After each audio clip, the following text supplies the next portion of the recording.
Assalamualaikum warahmatullahi wabarakatuh. Selamat pagi anak-anakku kelas 12. Semoga kalian dalam keadaan sehat dan kita akan selalu mendapatkan pertolongan dari Allah Subhanahu wa taala. Anak-anak yang saya cintai, pada pagi hari ini kita akan belajar materi tentang kaidah ushul fiqh, masih pada materi am dan khos ya. Pertemuan kemarin kita sudah membahas tentang amr dan nahi, dan untuk pertemuan pagi hari ini dilanjutkan dengan am dan khos. Mari kita buka pertemuan pada pagi ini dengan baca nomor kitab. Libtighai maratilah wa li syafaati Rasulillah wa ala kulli niyatin sholihah. Al-Fatihah. A'udzu billahi minasyaitonir rajim. Bismillahirrahmanirrahim. Alhamdulillahirabbil alamin rahim. Maliki yaumiddin. Iyyaka na'budu wa iyyaka nasta'in. Ihdinas siratal mustaqim. Shiratal ladzina an'amta 'alaihim ghairil maghdubi 'alaihim waladdallin. Karena kita lanjut pada materi tentang am ya. Apa sih pengertian am? Ya. Bahwa am ini adalah suatu lafal yang dapat menunjukkan makna umum ya. Am itu bahasa Arab, kalau bahasa pengertian bahasanya adalah umum. Artinya bahwa lafal tersebut itu ditujukan kepada umum, tidak melihat jenis kelamin, tidak melihat umur ya. Contohnya adalah lafal insan. Manusia itu tidak melihat apakah itu laki-laki atau perempuan, anak kecil atau dewasa atau sudah tua. Kalau kita ngomong am berarti umum ya, bersifat semua manusia. Kemudian rijal. Rijal adalah mencakup mananya laki-laki, berarti semua laki-laki. Baik laki-laki dewasa, laki-laki anak-anak atau yang sudah tua.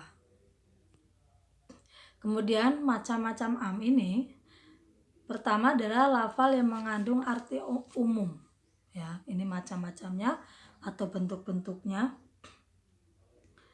Contoh yang menggunakan kata kulun, semuanya. Jami'un ya, itu berarti mempunyai arti umum. Contoh lafalnya adalah kullu nafsin dha'iqatul maut. Jadi bahwa setiap manusia itu adalah akan mati. Contoh menggunakan yang kata kulun. Berarti bahwa lafal yang mengandung arti umum itu menggunakan kata kulun, jami'un, kafa. Kullu nafsin dha'iqatul maut. Semua yang bernyawa akan mati ya. Kemudian walladzi khalaqalakum ma fil ardi jami'a. Ini yang menggunakan kata jami'un. Walladzi khalaqalakum ma fil ardi jami'a. Dialah Allah yang menciptakan segala ya. Segala apa yang ada di bumi. Manusia, hewan, benda mati, semua Allah yang menciptakan. Kemudian contoh yang lain, kafa wa ma arsalnaka illa kafatan linnas basyira wa nadhira. Pada lafal kafa ini menunjukkan arti umum ya. Jadi bahwa lafal yang mengandung arti umum kulun, jami'un, kafa itu menunjukkan salah satu adalah bentuk dari lafal yang am ya, yang umum. Dan yang kedua, lafal yang berbentuk isim isyarah ya. Lafal yang berbentuk isim isyarah. Contohnya adalah may ya'mal su'an ya zabih ya. Lafal isyarah ini bisa berbentuk lafalnya adalah yang dulu dengan man ya, itu barang siapa, kemudian ma apa saja, ayun yang mana saja ya. May ya'mal su'an yu'zabi, barang siapa yang mengerjakan kejahatan ya, niscaya Allah akan beri pembalasan. Artinya bahwa siapa saja yang melakukan kejahatan di muka bumi ini pasti dia akan mendapatkan balasan, baik itu balasan di dunia atau di akhirat. Meskipun kejahatan tersebut kecil ya. Dan yang kedua, lafal yang berbentuk nakiroh ya, isim nakiroh atau umum yang didahului oleh manafi. Tuh.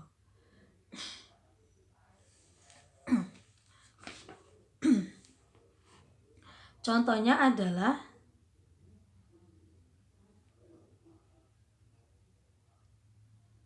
Allahu la ilaha illahu ya.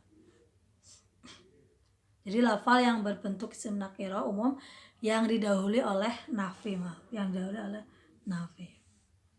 Kemudian yang terakhir, lafal yang berbentuk isim mausul ya. Isim mausul itu kata sambung.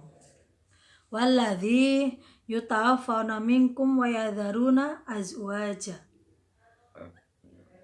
Dan orang-orang yang mati di antara kamu serta meninggalkan istri-istrinya, hendaklah mereka istri-istri itu menunggu 4 bulan 10 hari tentang iddah. Jadi barang siapa yang meninggal, jadi orang-orang yang mati di antara kamu ya, kemudian dia meninggalkan istri, maka istrinya suruh menunggu 4 bulan 10 hari ini tentang iddah. Jadi barang siapa saja yang memang suaminya baru meninggal ya,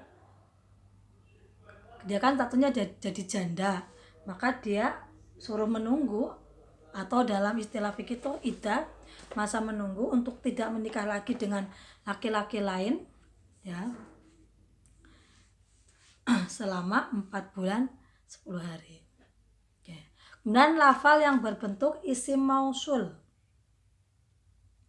Lafal yang berbentuk isim mausul ini yang keempat ya.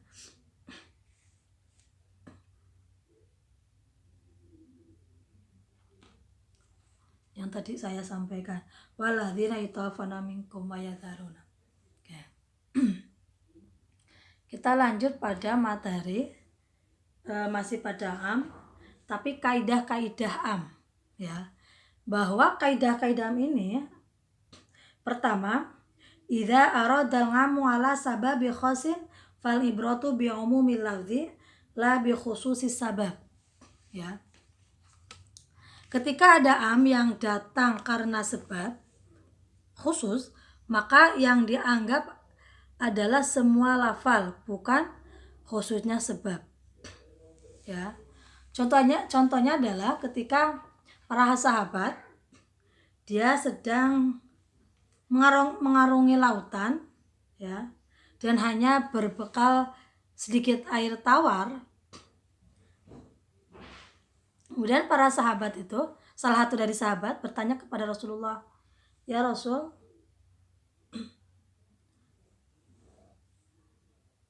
saya mau wudhu tetapi airnya tinggal sedikit air tawarnya. Kemudian sahabat bertanya, apakah saya boleh berwudhu dengan air laut? Nabi menjawab bahwa laut itu airnya suci dan bangkai binatangnya juga halal. Jadi bahwa jawaban tersebut ya menunjukkan diperbolehkannya apabila kita dalam keadaan terpaksa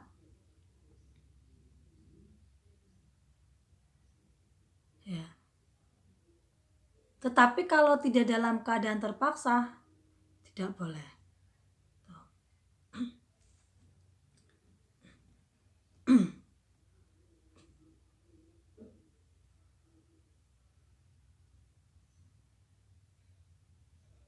Artinya ketika sebabnya sudah hilang, maka kebolehannya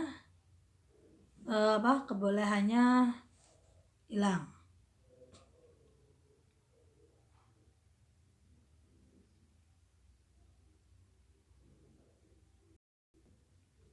Tetapi yang dimaksud berdasarkan kaidah tersebut ya, tidaklah demikian, sehingga yang diberlakukan adalah keumumannya. Artinya bahwa air tersebut, air laut adalah halal, bukan halal artinya boleh untuk bersuci.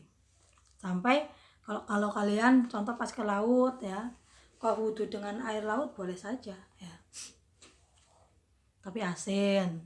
Dan yang kedua, dzikru ba'di afradil amil muwafiqi lahu fil hukmi la yaqtadi tahsis.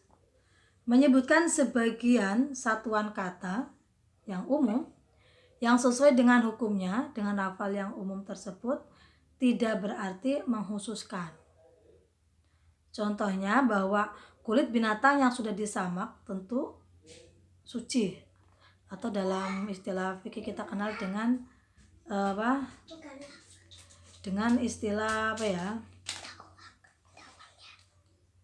tiba ya, atau nyamak ya, bentuk ang. Dalam hadis lain Nabi pernah mengatakan tentang kulit kambing milik Maimunah bahwa setelah kulit kambing miliknya itu disamak jadilah suci.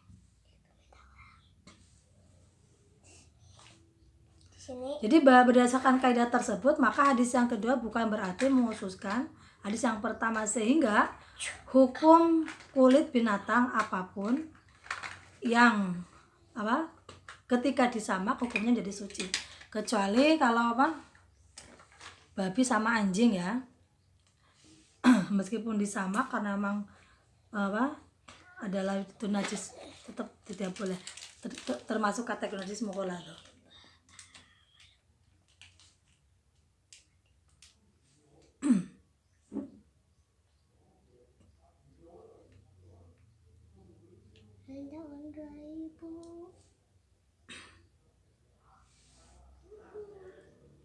Kemudian kaidah yang ketiga, al-amalu bil ami qabla al-bahsi anil makhassisil la yajuzu. Al-amalu bil ami qabla al-bahsi anil mukhassasi la yajuzu. Mengamalkan dalil am sebelum menyelidiki yang mengkhususkan itu tidak diperbolehkan. Jadi menurut kaidah tersebut kita tidak boleh mengamalkan dalil-dalil am tanpa menyelidiki terlebih dahulu dalil-dalil yang mengkhususkan. Adapun batasan untuk mengetahui bahwa dalil yang mengkhususkannya adalah batasan kemampuan yang bersifat dugaan ini.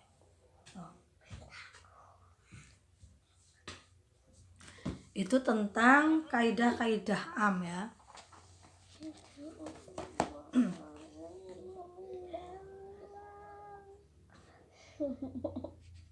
Kemudian kita lanjut ya tentang khos. Jadi bahwa khos, kalau am tadi umum, sedangkan khos adalah khusus.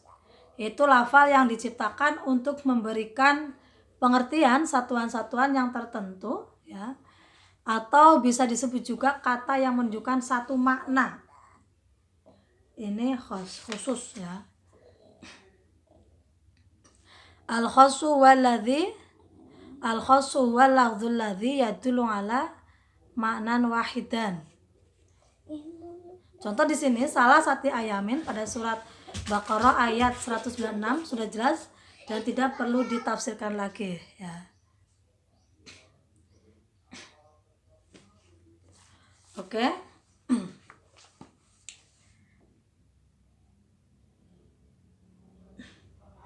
Adapun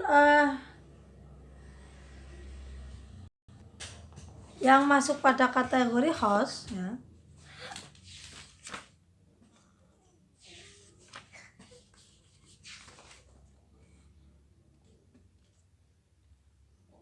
bahwa khos ini ada dua macam. Pertama, dalil yang mukhassis muttasil, dan yang kedua mukhassis munfasil ya. Kalau mukhassis muttasil ini mukhassis pengecualian yang tidak berdiri sendiri, yakni mananya bersangkutan dengan lafal yang lain.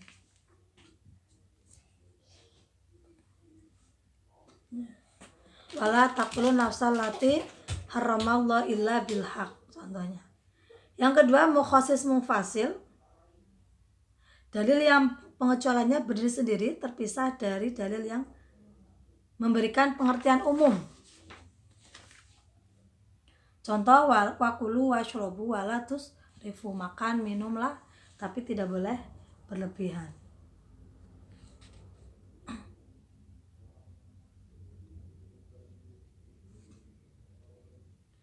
Oke anak-anak, untuk materi khos dan am ya cukup sampai di sini Bu jelaskan. Apabila kurang jelas kalian bisa baca buku materi yang sudah kalian download ya di Playstore tentang buku-buku fikih yang edisi revisi. Semoga pertemuan pada pagi hari ini bermanfaat barokah ya, dan kita dipermudah dalam belajar. Terima kasih. Wassalamualaikum warahmatullahi wabarakatuh.